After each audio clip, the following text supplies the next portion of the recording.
આપણે આ બાળકોનો ડાન્સ જોયો, આ બધા જ એક પ્રકારે આપણી રીતે એને માનસિક રીતે નબળી વ્યક્તિઓ માનતા હતા, પણ એમણે એક ભૂલ કરી નથી.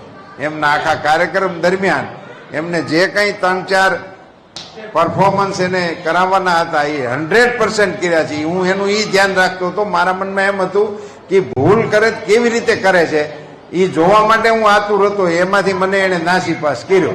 એટલી આ તમારી ટ્રેનિંગની અસર કહેવાય. એને તમે ટ્રેનિંગ કરો છો.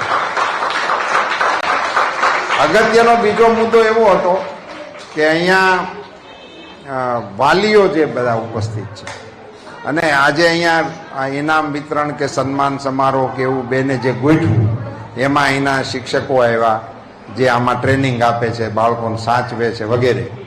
પણ એમના બાળકો પણ અહીંયા છે અને અહીંના ટ્રસ્ટીઓ છે એ પોતાના સંતાનોને અહીંયા મૂકે છે અને સંસ્થાના ટ્રસ્ટીઓ બન્યા છે અને એમના વાલીઓની આ બનેલી સંસ્થા છે. આ પહેલી વખત એ પણ મારા ધ્યાનમાં એવું કર્યું. અન્ય સંસ્થાઓમાં